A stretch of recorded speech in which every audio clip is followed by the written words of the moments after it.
The blizzard came howling down from the mountains on Christmas Eve, 1882, turning the small town of Columbia, California, into a frozen wasteland of white. And that was when Tyler Kincaid saw her stumbling through the snow toward his ranch, a figure so frail and desperate that at first he thought she might be an apparition conjured by the storm itself. He had been out in the barn checking on the animals when movement caught his eye through the swirling white curtain. Tyler squinted against the stinging ice crystals pelting his weathered face, trying to make sense of what he was seeing. A woman, definitely a woman, wearing nothing but a thin traveling dress and a shawl that whipped wildly in the merciless wind. She collapsed just 20 yards from his property line, disappearing into a snowdrift. Tyler did not hesitate. He ran through the knee-deep snow, his boots breaking through the frozen crust with each stride, his breath coming out in great clouds of vapor.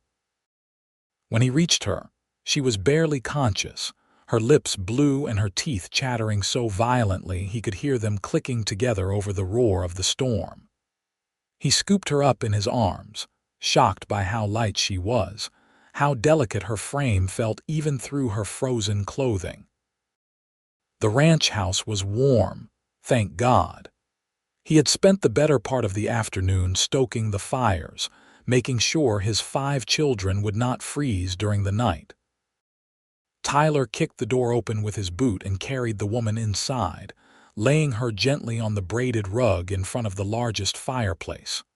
"Papa, who is that?" His eldest son, Benjamin, appeared in the doorway from the kitchen, his eyes wide with curiosity and concern. The boy was 13, responsible beyond his years since his mother had passed 2 winters ago. "Get me every blanket we have," Tyler ordered, already working to remove the woman's frozen shawl. "Wake your brothers and sister. We need hot water, towels, and tell Samuel to heat up some of that broth from supper." The house erupted into controlled chaos as his children mobilized. Benjamin ran upstairs while Samuel, 11 years old and quick as a whip, stoked the kitchen fire to life. The twins, Marcus and Matthew, both 9, brought armfuls of quilts down from the linen closet, and little Rose, just turned 7, stood by the fireplace wringing her small hands, her dark eyes reflecting the dancing flames. "Is she going to die, Papa?" Rose whispered, her voice trembling. Tyler worked methodically, wrapping the woman in dry blankets, chafing her frozen hands between his own calloused palms. "Not if I can help it, sweet pea. Not if I can help it." As warmth began to seep back into her body, the woman's eyes fluttered open. They were the most extraordinary shade of green Tyler had ever seen, like spring grass after a rain, bright with life even in her weakened state.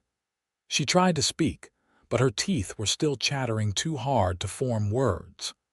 "Easy now," Tyler said softly, holding a cup of warm broth to her lips. "You are safe. Drink this slowly." She managed a few sips before her eyes closed again, this time in exhaustion rather than unconsciousness. Tyler sat back on his heels, studying her face in the firelight. She was young, perhaps 25 or 26, with auburn hair that was coming loose from its pins and framing a face that was delicate but determined. Even in her current state, there was something strong about her, something that spoke of resilience. "Benjamin, Samuel, you 2 sleep in the twins' room tonight," Tyler said, making a quick decision. "We will put her in your bed once she is stable enough to move. Rose, you stay with me. Boys, get to bed. Tomorrow is Christmas and we all need rest." The children obeyed without complaint, though Tyler caught them casting worried glances at the stranger as they filed upstairs. Only Rose remained, sitting cross-legged on the floor near the fireplace, keeping vigil like a small guardian angel. Tyler spent most of the night watching over the woman, adding logs to the fire, checking her temperature, making sure the color was returning to her extremities. Around 3 in the morning, her eyes opened again, this time with more clarity. "Where am I?" Her voice was hoarse, barely more than a whisper. "My ranch just outside Columbia," Tyler replied, leaning forward. "I am Tyler Kincaid. What is your name?" She seemed to consider the question for a long moment, as if weighing whether to trust him. Finally, she answered, "Eliza. Eliza Keaton." "Miss or Mrs.?" "Miss." A shadow passed over her face. "Just Miss." Tyler nodded, not pushing for more information. "Well, Miss Keaton, you picked about the worst night of the year to be traveling on foot through a blizzard. Where were you heading?" Eliza tried to sit up, but Tyler gently pressed her back down. "I need to keep moving," she said, a note of panic creeping into her voice. "I cannot stay here. I cannot put you in danger." "You are not going anywhere in this storm," Tyler said firmly. "And as for danger, I have weathered worse than whatever you might bring to my door. Rest now. We can talk more in the morning." But Eliza was already asleep again, her body surrendering to exhaustion. Tyler covered her more securely with the blankets and settled into his rocking chair, his rifle within easy reach. If trouble was indeed following this woman, he would be ready for it. Dawn broke cold and clear, the storm having blown itself out during the night.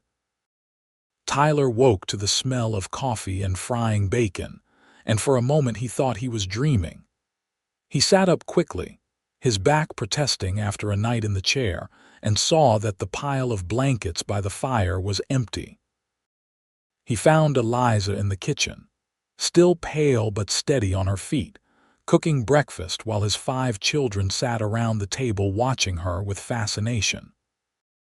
She had changed into one of his late wife's dresses, which he kept in a trunk upstairs, and though it hung a bit loose on her frame, it was clean and dry. "Miss Keaton, you should be resting," Tyler said, but there was no real reproof in his voice. Eliza turned to him with a small smile.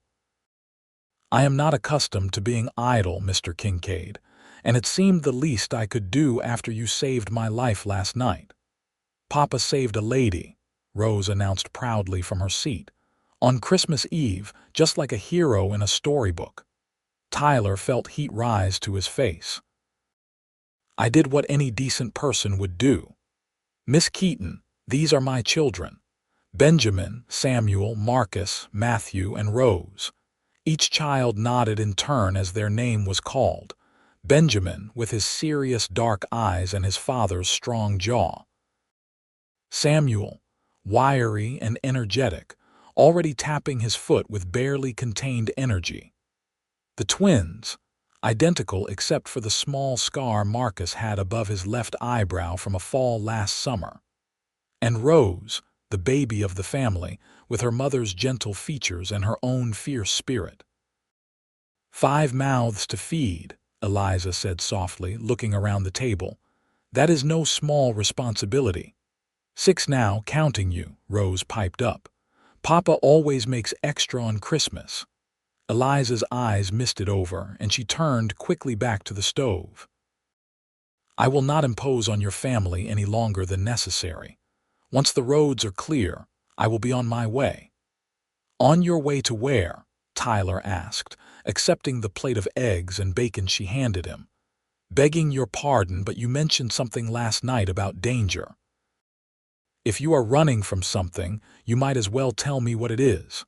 The children fell silent, sensing the shift in tone. Eliza set down the spatula and gripped the edge of the stove, her knuckles turning white.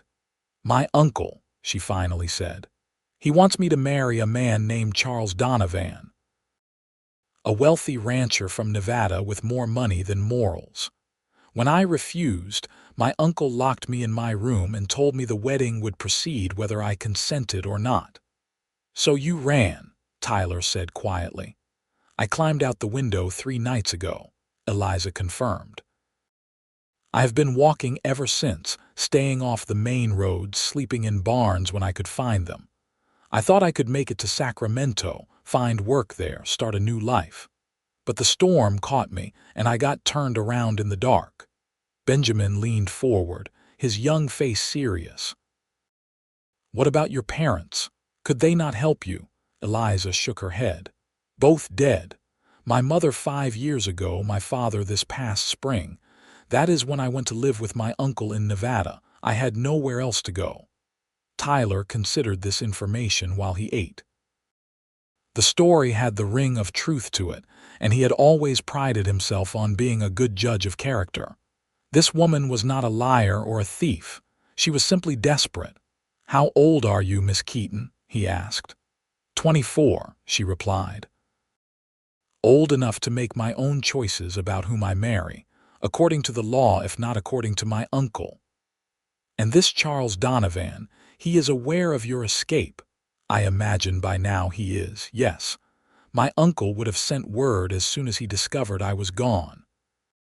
Eliza wrapped her arms around herself, despite the warmth of the kitchen. "But I do not think they will look for me here. They will assume I went west to California's bigger cities, not east into the mining towns." Tyler nodded slowly, making a decision. "You can stay here until you are strong enough to travel safely. After the holiday, we can make arrangements to get you to Sacramento or wherever else you want to go." "I cannot accept your charity," Eliza protested. "You have your own family to care for." "Then earn your keep," Tyler said simply. "Lord knows I could use help around here.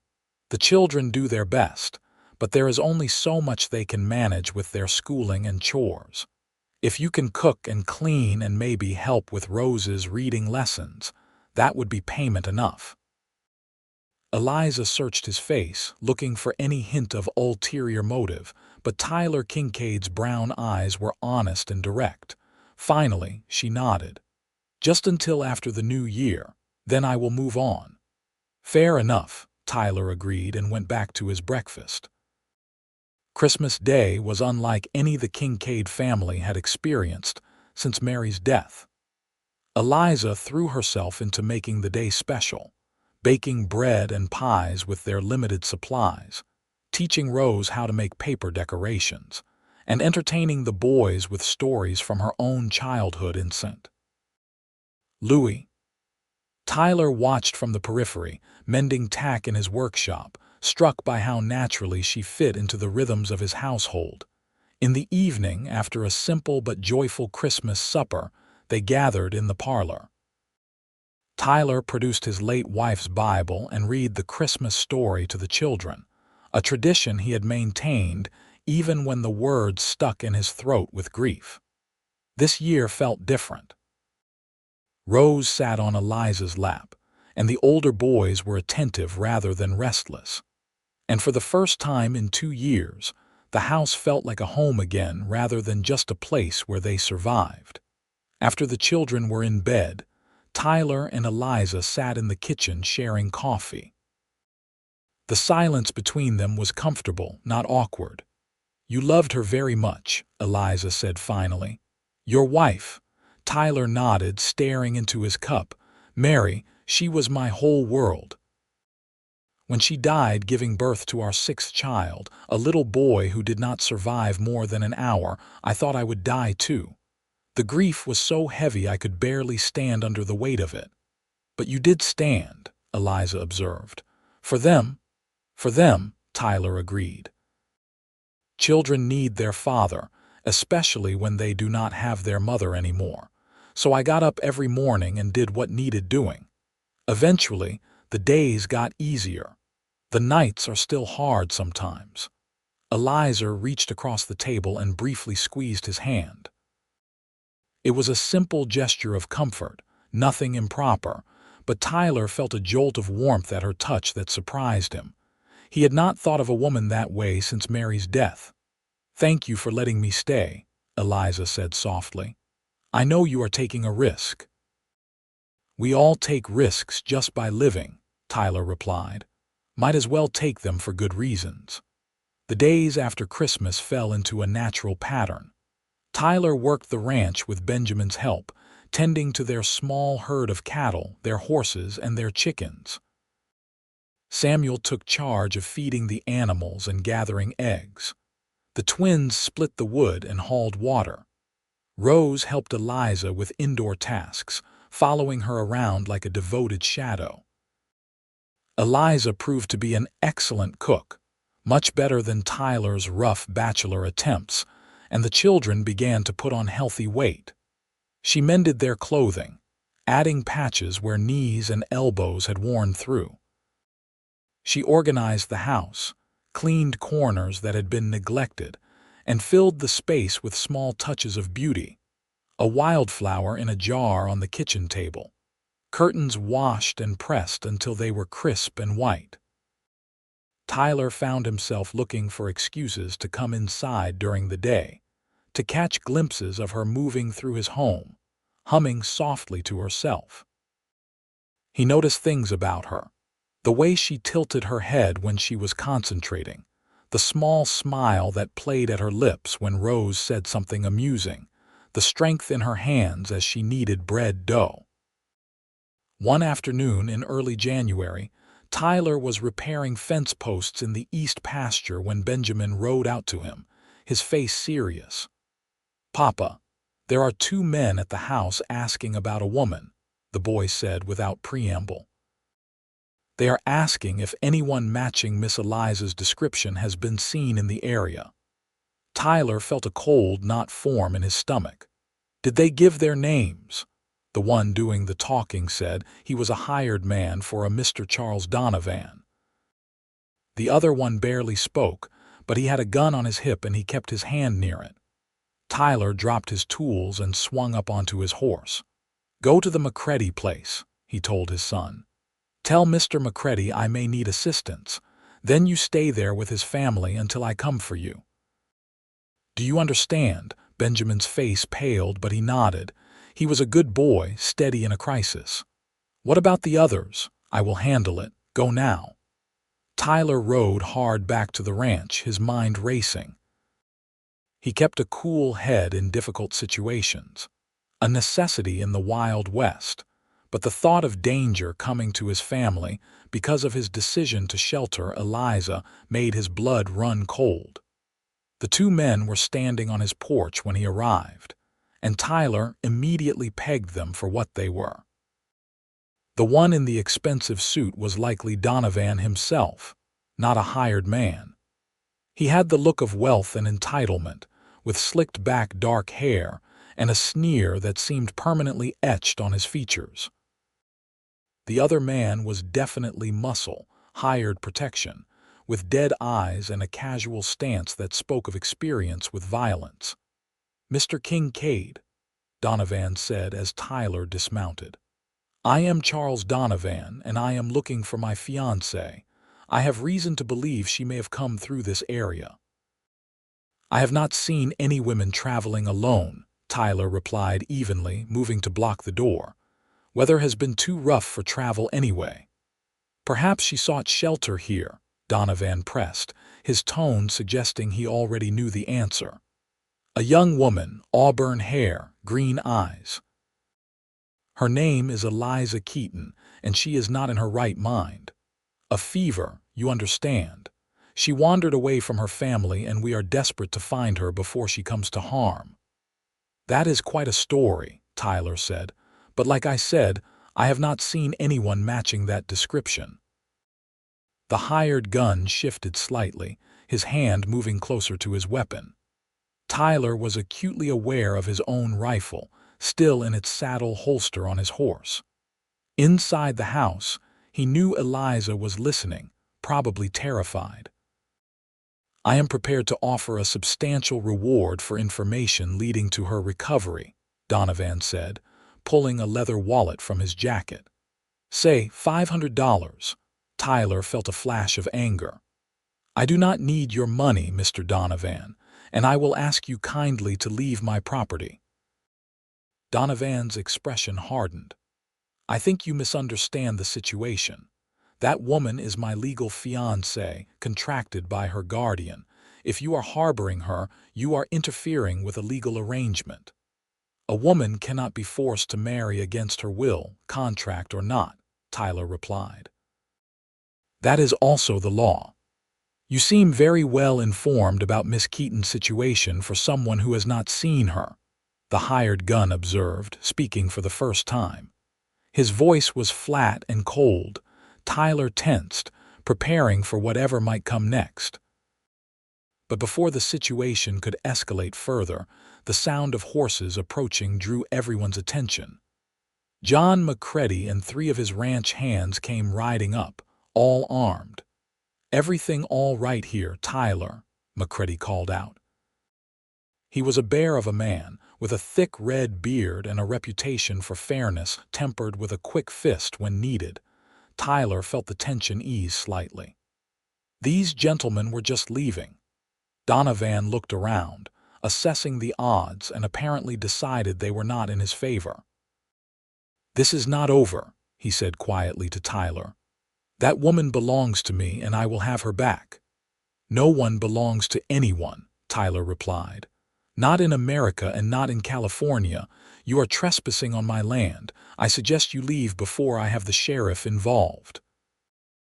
Donovan and his hired gun mounted their horses and rode away, but not before the rancher cast one last calculating look at the house.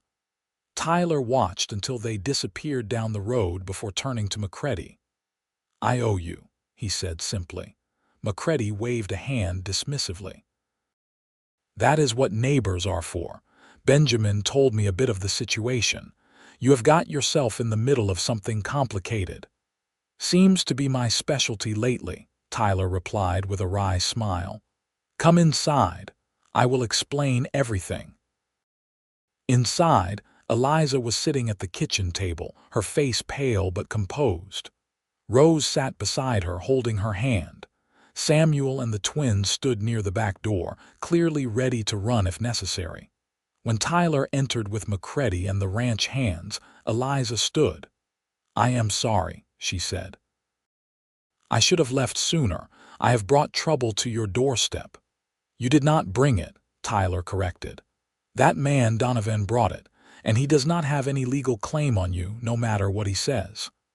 McCready settled his bulk into a chair that creaked under his weight. "Tyler, you need to take this woman to the sheriff in Columbia. Get everything on record. If Donovan is making claims about legal contracts, you need documentation saying otherwise." "That is good advice," Tyler agreed. He looked at Eliza. "Are you willing to do that?" Eliza nodded. "If it means he will leave you and your family alone, I will do whatever is necessary." They rode into Columbia the next morning, Tyler and Eliza on horseback with McCready and 2 of his hands as escort. The town was small but bustling, built around the gold mining operations that had drawn thousands of hopeful prospectors to California over the past 30 years. The gold rush days were mostly over, but Columbia had survived by adapting, becoming a supply hub for the remaining mining operations and the ranches that had sprung up in the surrounding valleys. Sheriff Tom Rawlings was a weathered man in his 50s who had seen just about everything during his tenure.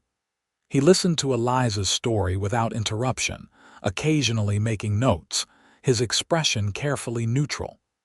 "You are 24 years old," he said when she finished. "No living parents. Your Uncle Thomas Keaton is your legal guardian according to Nevada law, at least until you turn 25 or marry." "Yes," Eliza confirmed. "And he arranged this marriage contract with Charles Donovan without your consent." "He claims he has the right to make such arrangements on my behalf." Rawlings leaned back in his chair. "Well, that is where it gets interesting. California law does not recognize forced marriage, guardian contract or not. If you can prove you are of sound mind and were coerced, any contract is void." "She escaped through a window because they were going to force her to the altar," Tyler interjected. "That sounds like coercion to me." "I agree," Rawlings said, "but we need witnesses, documentation." "Do you have anything in writing, Miss Keaton? Letters from your uncle, anything that shows the nature of the arrangement?" Eliza shook her head miserably. "I left with nothing but the clothes on my back. The sheriff drummed his fingers on his desk, thinking, "Here is what I can do. I can file a statement from you declaring your intent to refuse this marriage. I can note that Mr. Kincaid provided shelter during an emergency and is acting as a concerned citizen, not a kidnapper. That will provide some legal protection. But if Donovan wants to push this, he could potentially get a judge in Nevada to issue a warrant for your return to your guardian's custody." "Then what do I do?" Eliza asked, her voice small. "You wait 2 months until you turn 25, Rawlings said. "After that, no guardian has any legal claim on you whatsoever. You become your own woman in the eyes of the law. 2 months. Tyler did a quick calculation. Mid-March. It seemed like an eternity and no time at all. "She can stay at my ranch until then," he said. "I will vouch for her character." Rawlings gave him a long look. "That is generous, Tyler, but you need to understand what you are taking on. Charles Donovan is not a man who gives up easily. He has money and connections. He could make trouble for you." "Let him try," Tyler replied. "I am not afraid of bullies, rich or otherwise." They filed the necessary paperwork and rode back to the ranch, Tyler very aware of Eliza riding beside him, her back straight and her chin up despite everything. She had courage, this woman, more than most men he knew. Life settled back into its rhythm over the following weeks, but something had shifted. Tyler found himself increasingly drawn to Eliza, not just physically, though he could not deny the attraction he felt, but to her spirit, her kindness, the way she had seamlessly become part of his family. The children adored her. Even Benjamin, who had been the most resistant to any woman trying to replace his mother, sought out Eliza's opinion on matters great and small. For her part, Eliza seemed to bloom in the safety of the ranch.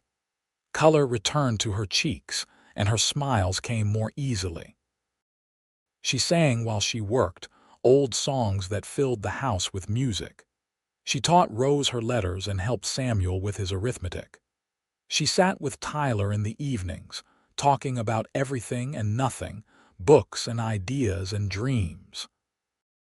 One night in late January, after the children were asleep, Tyler found the courage to speak what was in his heart.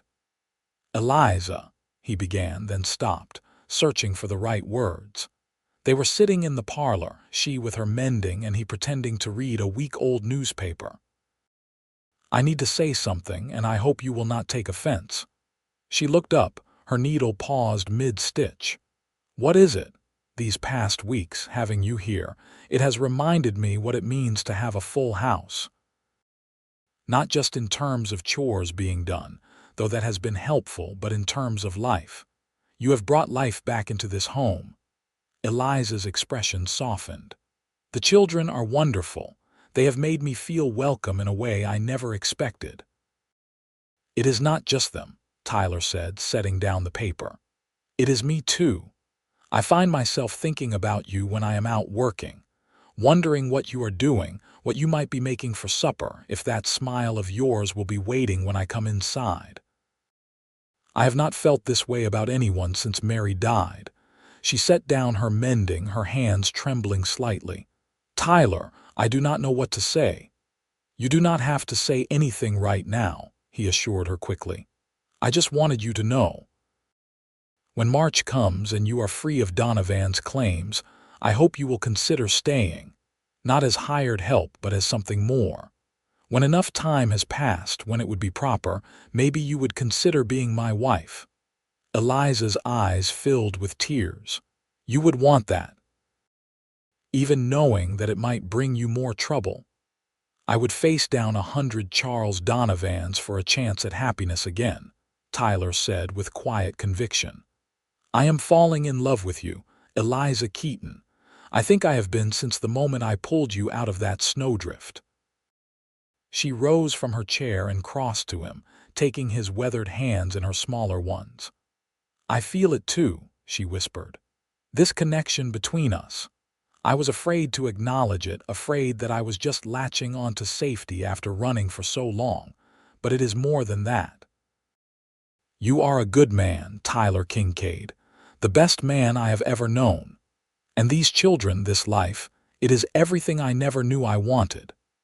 Tyler stood and pulled her into his arms, holding her close, breathing in the scent of her hair, feeling her heart beat against his chest. They stood like that for a long moment, just holding each other, not kissing or doing anything improper, but sharing something deeper than physical desire. "We will do this right," Tyler murmured. "Proper courtship, proper engagement, a proper wedding when the time comes. I will not give anyone cause to speak ill of you." "I know you would not," Eliza replied.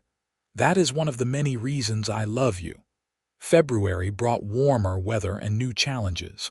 Charles Donovan did not return in person, but his presence was felt in other ways. Twice, strangers came through town asking questions about Eliza. Once, someone tried to break into the ranch house while Tyler was out checking the far fences, but Samuel's quick thinking and a warning shot from the rifle sent the intruder running.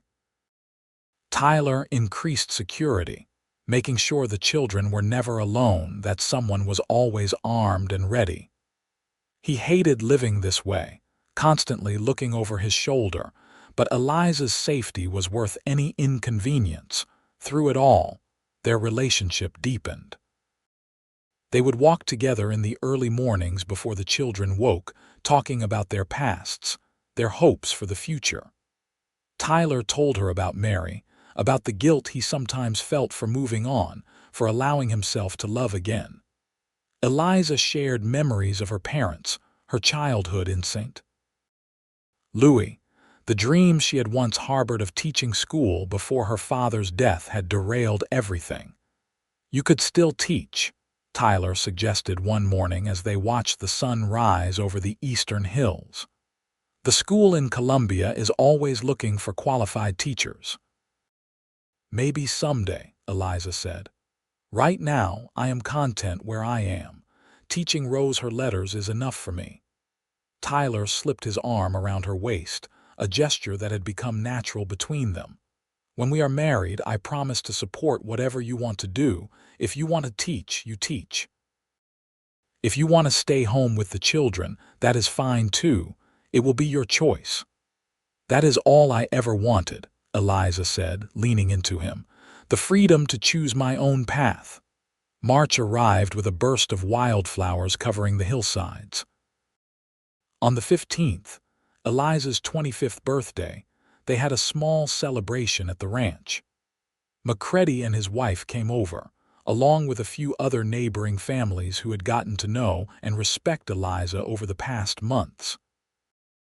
There was a cake, simple but delicious, and presents that had been carefully crafted by the children. Rose gave Eliza a drawing of their family, all 7 of them standing in front of the house, holding hands.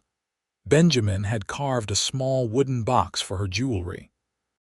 Samuel presented a collection of his best writings from school. The twins had picked wildflowers and arranged them in a jar. Each gift was precious beyond measure. That evening, after the guests had departed and the children were in bed, Tyler led Eliza out to the porch. The night was clear, stars scattered across the sky like diamonds on black velvet.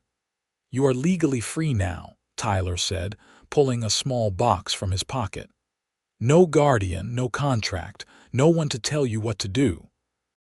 So I am asking you, Eliza Keaton, not because I think you have nowhere else to go, but because I cannot imagine my life without you in it. Will you marry me?" He opened the box to reveal a simple gold band with a small sapphire, modest by society standards but clearly chosen with care. Eliza recognized it as Mary's wedding ring, and the significance of Tyler offering it to her made her throat tight with emotion. "Are you certain?" she asked, her voice thick. "Certain this is what you want, what your children want?" "We are all certain," came Benjamin's voice from the doorway. Tyler and Eliza turned to see all 5 children crowded at the door, clearly having snuck out of bed to witness this moment. "Please say yes, Miss Eliza," We want you to be our new mama." Rose was crying happy tears, and Samuel was grinning broadly, and even the usually stoic twins looked hopeful. Eliza felt her own tears spilling over as she looked from the children to Tyler, seeing nothing but love and hope and belonging. "Yes," she said, her voice breaking. "Yes, I will marry you." Tyler slipped the ring onto her finger, and then his children were tumbling out onto the porch, wrapping them both in hugs, laughing and crying and talking all at once. Tyler pulled Eliza close and kissed her for the first time, a gentle, sweet kiss full of promise, while their children cheered around them. They were married 6 weeks later in the small church in Columbia, on a Sunday in late April when the weather was perfect, and the whole town turned out to celebrate. Eliza wore a simple white dress that the ladies of the town had helped her sew, and Tyler wore his best suit, his hair slicked back and his boots polished to a shine. The children stood with them at the altar, Rose holding a bouquet of wildflowers and the boys looking serious and proud in their Sunday clothes. When the Reverend asked if anyone objected to the union, there was a tense moment when Tyler half expected Charles Donovan to burst through the doors. But nothing happened, and the ceremony continued without incident. "I now pronounce you man and wife," the Reverend declared. "You may kiss your bride." Tyler did with enthusiasm while the congregation erupted in applause. His children surrounded them, and Tyler felt a completeness he had not experienced in years.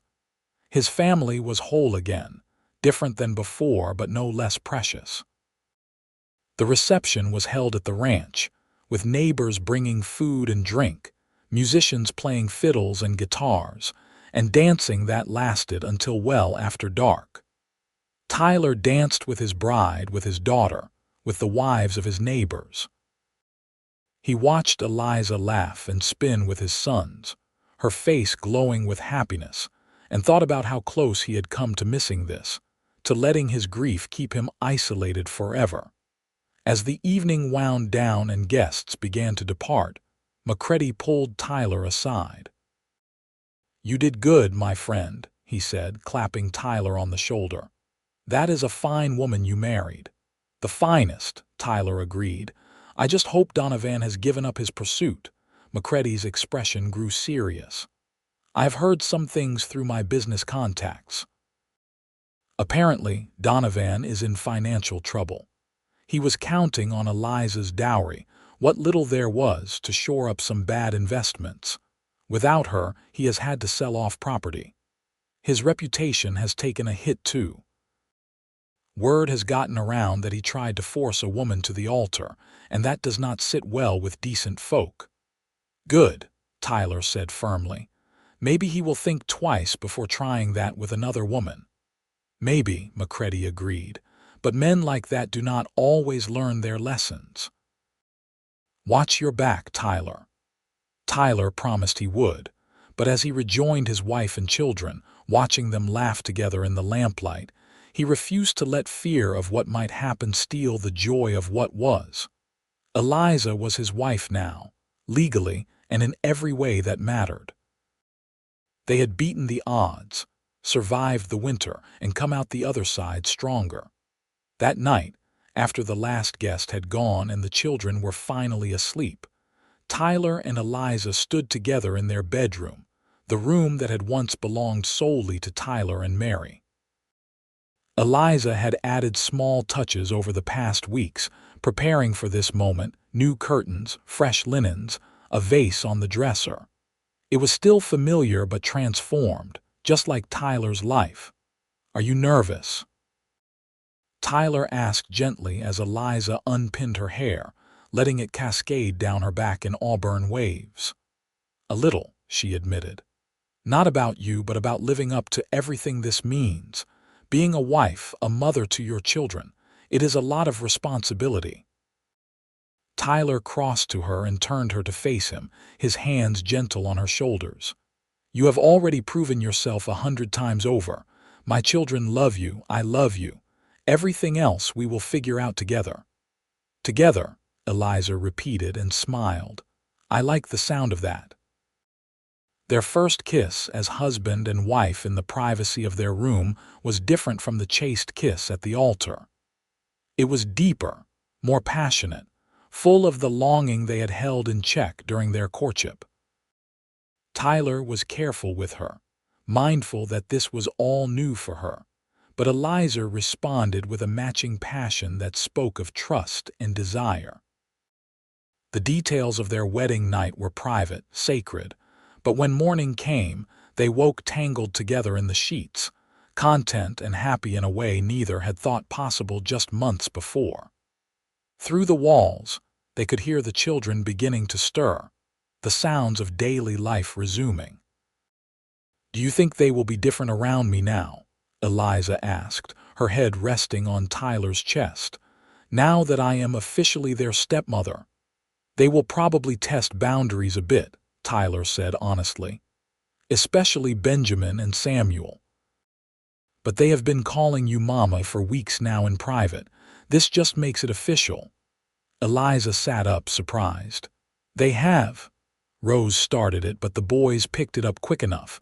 "I hope that is all right with you."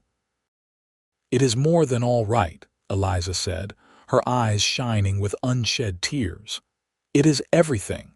The months that followed were busy but happy. Spring turned to summer, and the ranch thrived under Tyler and Eliza's joint management. She proved to have a good head for business, helping Tyler negotiate better prices for their cattle and finding ways to stretch their budget further. The children grew like weeds, Benjamin shooting up until he was nearly as tall as his father, Rose becoming more confident and outgoing. In late June, Eliza began to suspect she might be pregnant.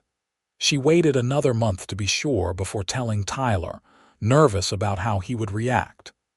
His last experience with pregnancy had ended in tragedy, losing both his wife and his infant son. She found him in the barn one evening after supper, cleaning tack. "Tyler, I need to tell you something." He looked up, immediately sensing the seriousness in her tone. "What is wrong?" "Nothing is wrong," Eliza said quickly. "At least, I hope you will not see it that way. I am with child." "Our child? Due sometime in February, I believe." Tyler froze, the leather strap falling from his hands. For a long moment he did not speak, and Eliza felt fear curl in her stomach. But then he crossed to her and pulled her into his arms, holding her so tightly she could barely breathe. "A baby," he whispered into her hair. "Our baby." "You are not angry, not frightened." Tyler pulled back to look at her, and she saw tears on his weathered cheeks. "I am terrified," he admitted. "After what happened with Mary, I swore I would never put another woman through that risk. But I am also happier than I have been in years. We will get through this together, Eliza. I will take care of you, I promise." "I am strong," Eliza assured him. "And I have a good feeling about this. Our child will be healthy and so will I." They told the children that evening, and the reactions were exactly what Eliza had hoped for. Rose was thrilled at the prospect of a baby to help care for. Samuel immediately started planning improvements to the cradle their father had built for them all.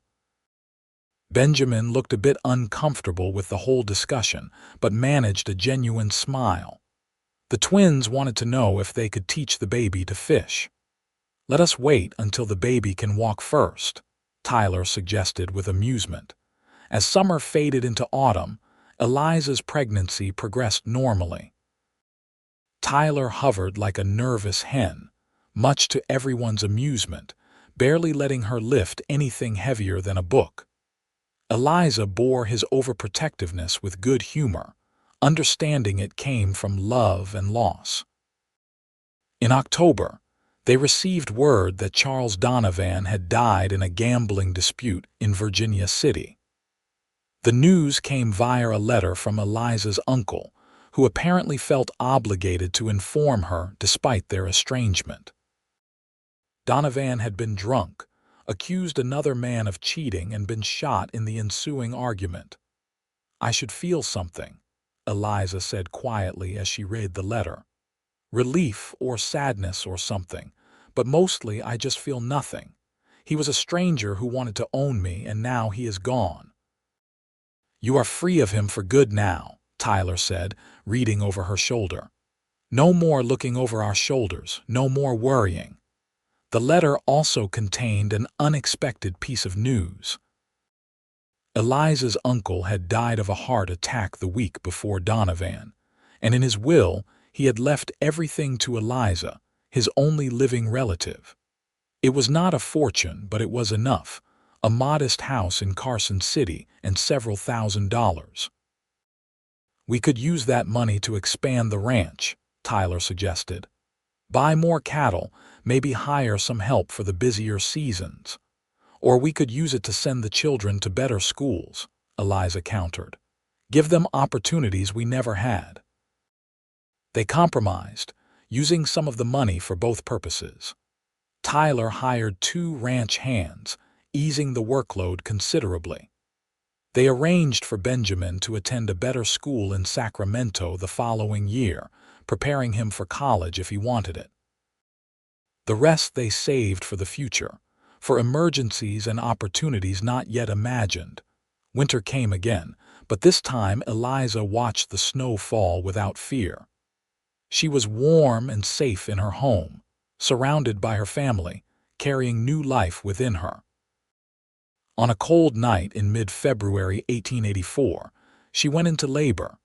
Tyler sent Samuel riding through the snow to fetch the midwife from town while he tried to keep calm for Eliza's sake. The labor was long and difficult, stretching through the night and into the next day. Tyler stayed by her side the entire time, holding her hand, wiping sweat from her brow, whispering encouragements. Finally, as the sun was setting on the second day, their son was born, screaming lustily and perfect in every way.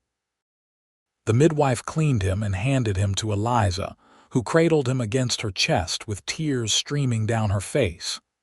"He is beautiful," she whispered. Tyler could barely speak past the lump in his throat. This moment, which had ended in such tragedy before, had resulted in joy this time. His wife was alive and healthy, and his son, his and Eliza's son, was squalling in her arms. "What should we name him?" Eliza asked. They had discussed names but never settled on anything definite. Tyler looked at his wife, at his new son, and thought about the journey that had brought them here. "How about Jedediah? After my grandfather, we can call him Jed."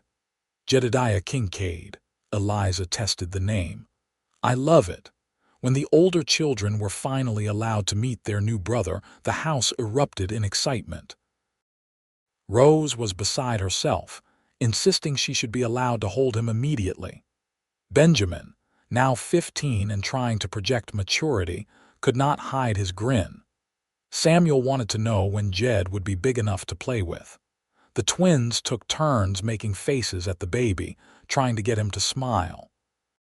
"He is too young to smile yet," Eliza explained patiently. "Give him a few weeks." Tyler sat back and watched his expanded family, his heart so full it felt like it might burst. 6 children now, he thought. The cowboy had 5 mouths to feed, and she came through the snow and made it 6 with joy. The memory of that Christmas Eve, of pulling Eliza from the snowdrift, felt like a lifetime ago and just yesterday. The years that followed were good ones. The ranch prospered, providing a comfortable if not lavish living. Benjamin went off to school in Sacramento, studying law with the goal of becoming a judge someday. Samuel discovered a talent for working with horses and began a successful side business training and selling them. The twins grew into strapping young men who loved ranching and showed no desire to leave. Rose blossomed into a kind and capable young woman who indeed became a teacher, just like Eliza had once dreamed of being. Jed grew up strong and healthy, doted on by his older siblings and adored by his parents. He had Tyler's stubbornness and Eliza's quick mind, a combination that promised both great things and great challenges ahead. Tyler and Eliza added 2 more children to their family, a daughter named Catherine born in 1886 and another son, William, in 1888. With 8 children total, their house was never quiet, never empty, always filled with life and love and the beautiful chaos of a large family. On their 10th wedding anniversary, Tyler and Eliza took a rare evening to themselves, leaving the older children in charge of the younger ones. They rode up to a ridge overlooking their ranch, watching the sun set over the land they had built together. "You ever regret it?" Tyler asked, his arm around her waist as they stood looking at their domain. "Taking a chance on a widower with 5 children and more problems than prospects," Eliza laughed, the sound warm and free. "Not for a single moment. You saved my life that night, Tyler. Not just from the storm, but from a future without hope. You gave me everything I never knew I needed." "You saved me too," Tyler replied, pulling her close. "I was just existing before you came, going through the motions. You brought me back to life. Taught me I could love again, that happiness was still possible." They stood there as the last light faded from the sky, 2 people who had found each other against all odds. The cowboy who had 5 mouths to feed, the woman who came through the snow. Together, they had built something beautiful, something lasting. As stars began to appear overhead, Eliza leaned her head on Tyler's shoulder. "Tell me again how we met," she said softly. It had become a tradition between them, retelling the story of that Christmas Eve. Tyler smiled and began the familiar tale. "It was the worst blizzard I had ever seen, and I was out in the barn checking on the animals when I saw something moving through the snow. At first I thought my eyes were playing tricks on me, but then I realized it was a person, a woman, stumbling through the drifts like she had no idea where she was going. I was so cold," Eliza murmured, "so tired. I had almost given up when I saw your barn.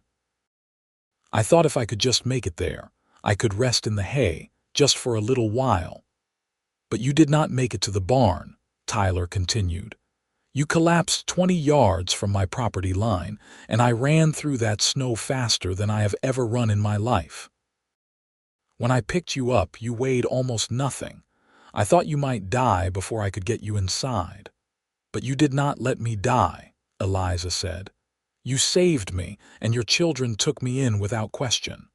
Rose held my hand that first night, do you remember?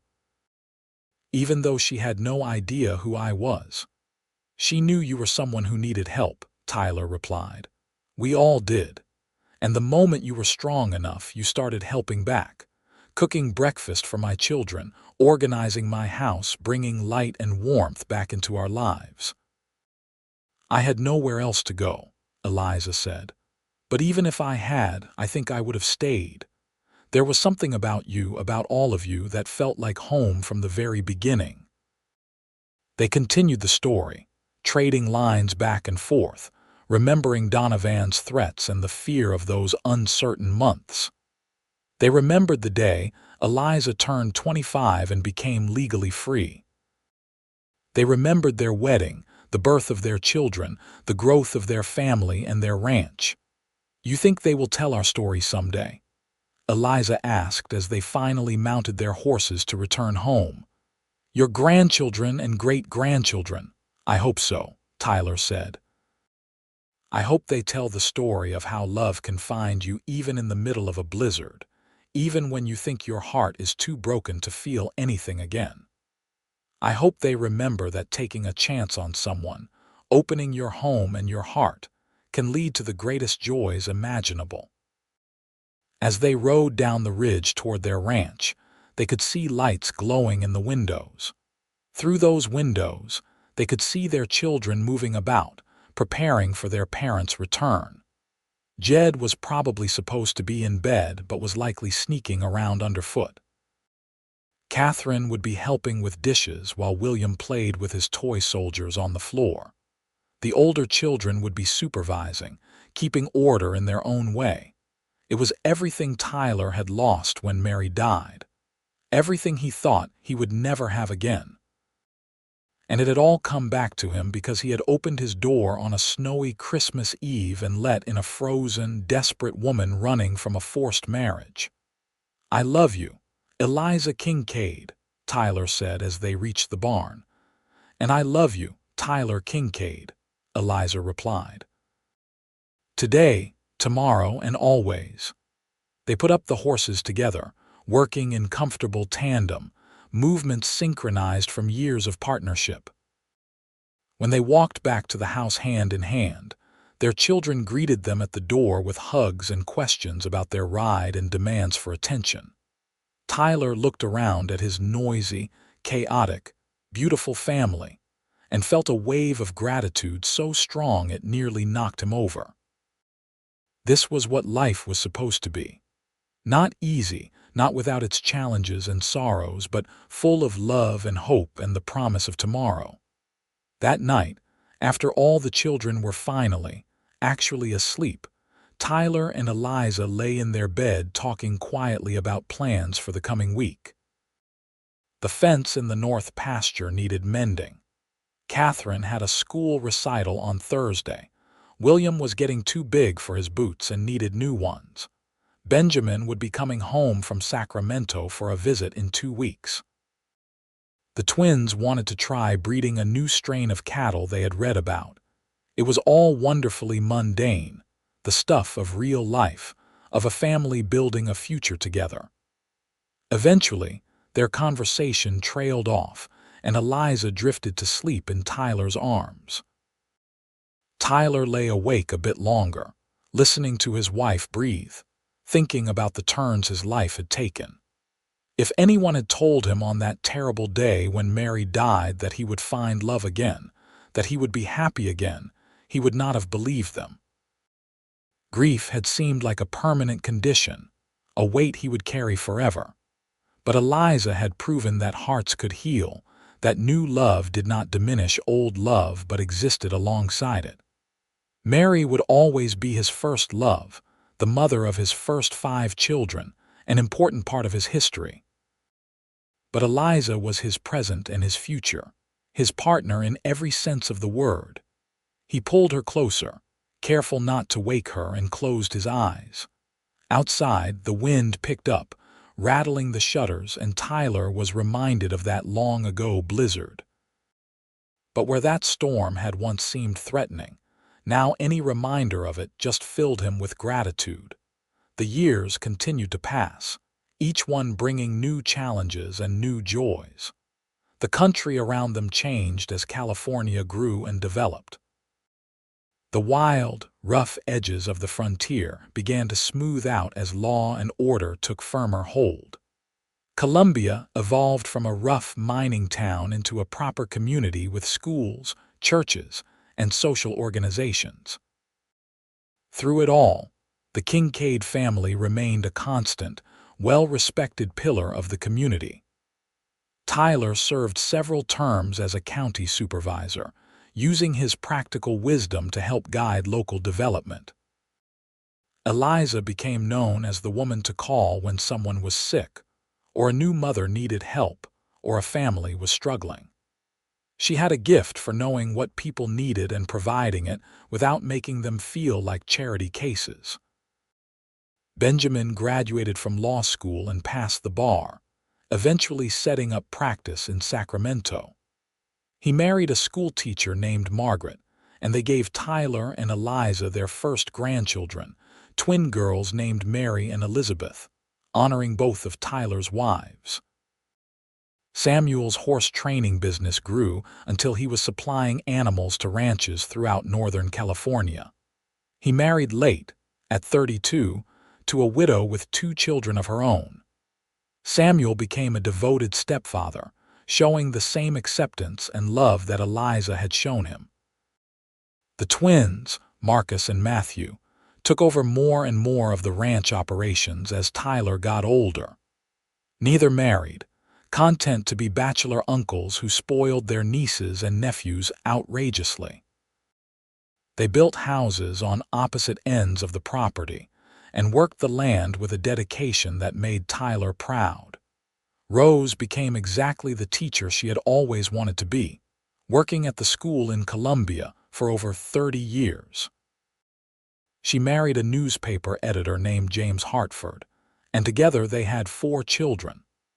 Rose never forgot those early lessons Eliza had taught her, sitting at the kitchen table learning her letters, and she brought that same patient enthusiasm to generations of students. Jed, Catherine, and William all found their own paths. Jed studied agriculture at the new state college and brought modern farming techniques back to the ranch. Catherine married a doctor and moved to San Francisco, though she visited often. William followed Benjamin into law and eventually became a judge.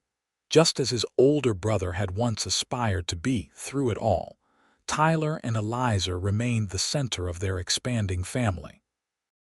Their ranch became the gathering place for holidays and celebrations, always full of children and grandchildren and later great-grandchildren. Eliza's cooking remained legendary, and Tyler's stories about the old days became favorite entertainment for the young ones. On a warm spring evening in 1914, Tyler Kincaid sat on his porch watching the sunset, as he had done thousands of times before. He was 72 years old, weathered by decades of hard work, but still strong, still capable. Eliza sat beside him in her rocking chair, her hair now silver rather than auburn, her face lined but still beautiful to him. "Did you ever imagine it would turn out like this?" Tyler asked, a question he had posed many times over the years. Eliza smiled, her green eyes still bright. "Not that night in the snow," she admitted. "That night I was just trying to survive until morning. But once I met you and the children, once I felt what it was like to be part of a family again, I started to hope. And every day since then, those hopes have been exceeded." They sat in comfortable silence, watching their great-grandson, Benjamin's grandchild, playing in the yard with a wooden horse Samuel had carved for him. The boy was 4 years old, full of energy and questions. "Tell me again, Grandpa Tyler," the boy called out. "Tell me about when Grandma Eliza came through the snow." Tyler and Eliza exchanged a smile. The story had been told and retold so many times it had taken on the quality of a legend in their family. But it never got old, not for them. "Well now," Tyler began, his voice carrying across the yard. "It was Christmas Eve, the winter of 1882, and the worst blizzard I ever saw was howling down from the mountains." As Tyler told the familiar story, Eliza closed her eyes and let the words wash over her. She could still remember the bone-deep cold of that night, the desperation, the fear. She could remember the moment she saw Tyler running toward her through the snow, a stranger who would become everything. She could remember waking up in his home, surrounded by 5 curious children who would become hers. The cowboy had 5 mouths to feed when she arrived. Now, counting children, grandchildren, and great-grandchildren, there were more than 30 people who called them Grandpa and Grandma. And every single one of them was precious, a testament to what 2 people could build when they chose love over fear, hope over despair. Tyler finished his story to his great-grandson's applause, then reached over and took Eliza's hand. She opened her eyes and squeezed back, their fingers interlacing with the ease of decades of practice. "Thank you," Tyler said softly, just for her ears. "For what?" Eliza asked, though she already knew the answer. They had this conversation regularly too. "For not giving up that night, for fighting your way through the storm, for coming to my door, for staying when you could have left, for loving me and my children, for making a life with me, for everything." "Thank you for opening that door," Eliza replied, "for seeing someone worth saving, for offering shelter and safety, for giving me a chance to prove myself, for loving me back, for building this beautiful life with me." As the sun sank below the horizon, painting the sky in shades of orange and pink and purple, Tyler pulled Eliza to her feet. "Dance with me," he asked, just as he had asked countless times over the past 30 years. "Always," Eliza replied, just as she always did. There was no music, just the sound of the evening breeze and the distant laughter of their great-grandson playing. But Tyler and Eliza swayed together on their porch, holding each other close, moving to a rhythm only they could hear. Inside the house, several of their children and grandchildren watched through the window, smiling at the sight of the old couple dancing in the twilight. "They are still so in love," Rose murmured to her daughter, "after all these years." "Tell us the story again," one of the grandchildren begged. "About how they met." And so Rose began the tale, her version colored by memories of that long-ago Christmas when a frozen woman appeared at their door and changed everything. Her brothers and sister added their own recollections. The 5 children who had been there at the beginning, now elderly themselves but remembering every detail. The story would live on, passed down through generations. It would become part of the family's foundation, a reminder that love could be found in the most unexpected places and times. That opening your heart to someone in need could lead to immeasurable blessings.